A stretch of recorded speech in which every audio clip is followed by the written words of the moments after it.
राजा शुद्धोधन सिद्धार्थ यानी गौतम बुद्ध के पिता थे।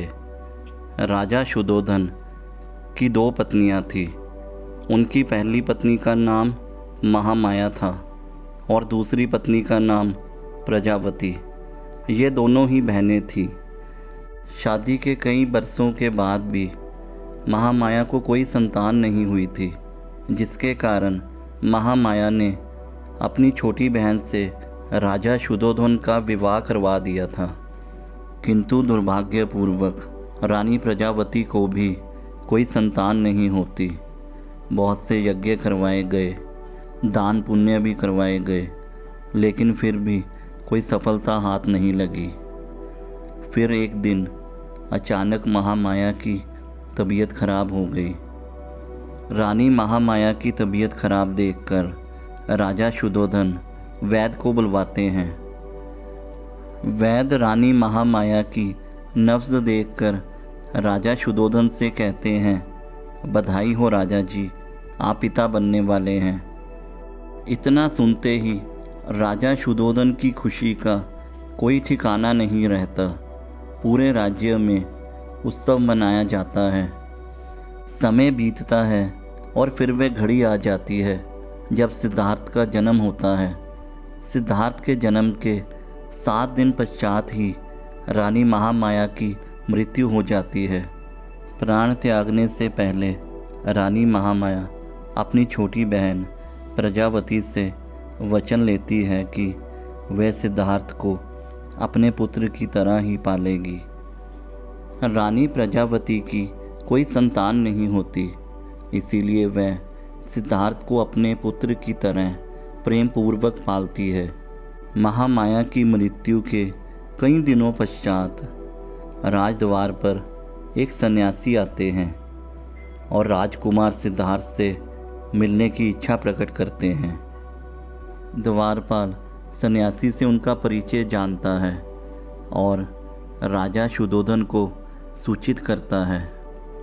वे द्वारपाल राजा शुद्धोधन से कहता है, राजन, द्वार पर एक सन्यासी आए हैं जो राजकुमार सिद्धार्थ से मिलने की इच्छा प्रकट कर रहे हैं। द्वारपाल की बात सुनकर राजा शुद्धोधन द्वारपाल से पूछते हैं, कौन हैं वे, क्या नाम है उनका? द्वारपाल कहता है, वे अपना नाम आसित मुनि बता रहे हैं। द्वारपाल की बात सुन राजा शुद्धोधन कहते हैं, क्या कहा तुमने? क्या आसित मुनि पधारे हैं? राजा शुद्धोधन की बात सुनकर रानी प्रजावती राजा से पूछती है, ये आसित मुनि कौन हैं? राजा शुद्धोधन कहते हैं, आसित मुनि बहुत पहुँचे हुए सन्यासी हैं।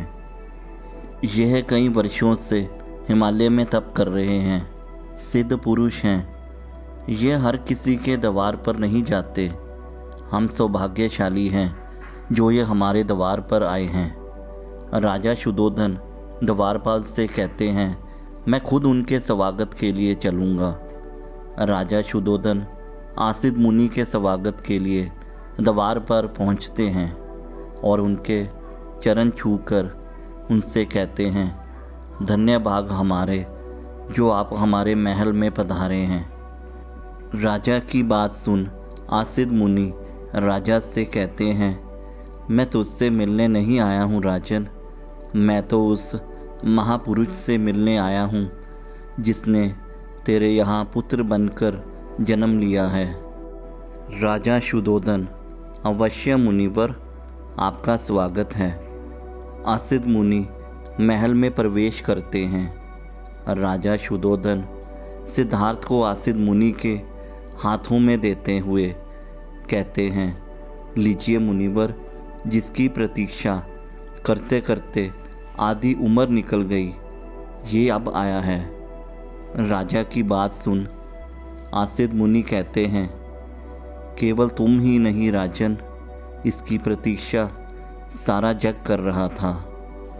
वह मुनि सिद्धार्थ को छूते हुए कहते हैं, तुझे छूकर धन्य हो गया है ये योगी, मेरी वर्षों की तपस्या का वरदान है तू। तुझे जी भर के देख लूं, तुझे जी भर के देख तो लूं।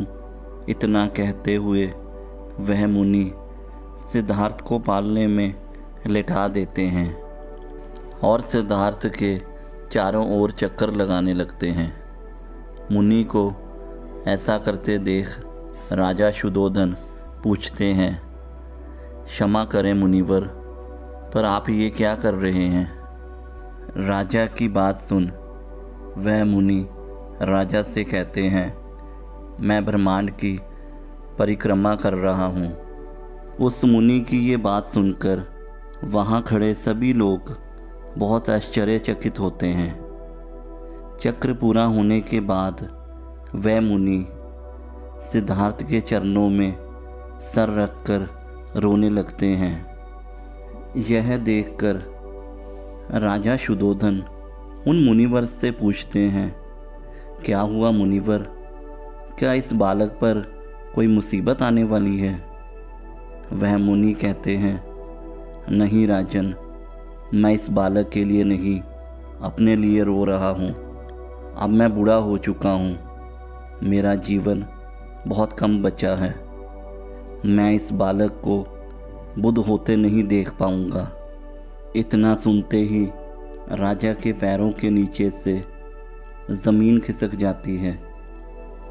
राजा क्रोधित हो उठता है और आसिद मुनि से कहता है, क्षमा कीजिए मुनिवर, पर यह बालक कोई ज्ञानी वैराग्य नहीं होगा। ये तो एक शक्तिशाली सम्राट होगा। ये बालक एक ऐसा योद्धा होगा जिसकी तलवार के सामने बड़े से बड़े महारथी भी कांप उठेंगे। यदि आपको इसे आशीर्वाद देना ही है तो ऐसा आशीर्वाद दीजिए कि ये हर युद्ध में विजयी हो। राजा की बात सुन आसिद मुनि कहते हैं, तथास्तु, ऐसा ही होगा। यह बालक जीवन के हर युद्ध में विजयी होगा, पर यह युद्ध भावनाओं का होगा। तुम सही कहते हो राजन, ये बालक पूरे ब्रह्मांड पर राज करेगा, परंतु ये तलवार के ज़ोर से नहीं, लोगों के दिलों पे राज करेगा, प्रेम से राज करेगा। भले ही इसने तेरे क्षत्रिय कुल में जन्म लिया है, पर रूप और गुण सन्यासी का लेकर आया है।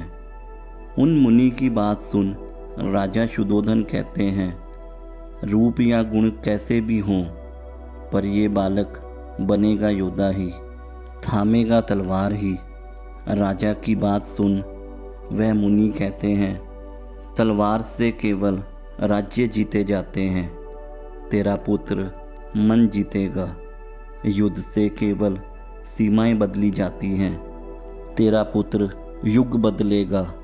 उन मुनि की बात सुन राजा कहते हैं, यदि ये लेख विधाता का है तो मैं उससे भी लड़ पड़ूंगा। इतने ऐशो आराम उसके जीवन में भर दूंगा कि वैराग्य का विचार भी उसके मन में कभी नहीं आएगा।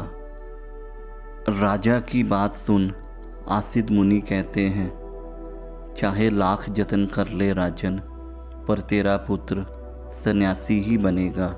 इतना सुनते ही राजा शुद्धोधन सिद्धार्थ को आसिद मुनि के हाथों से ले लेते हैं और आसिद मुनि से कहते हैं, क्षमा कीजिए मुनिवर, पर राज्य की प्रजा अपने सम्राट को देखने के लिए व्याकुल है। राजा की बात सुन आसिद मुनि मुस्कुराते हुए वहाँ से चले जाते हैं। आसिद मुनि वापस लौटने लगते हैं तो कुछ दूर चलने के बाद वे मुड़कर देखते हैं। ये देखकर उनका शिष्य उनसे पूछता है, क्या हुआ मुनिवर? तो आसिद मुनि कहते हैं, अंतिम बार इस महापुरुष के दर्शन कर लूं। कितना मूर्ख है मनुष्य भी, दुनिया का भविष्य लिखने वाले का भविष्य बदलने की बात कर रहा है।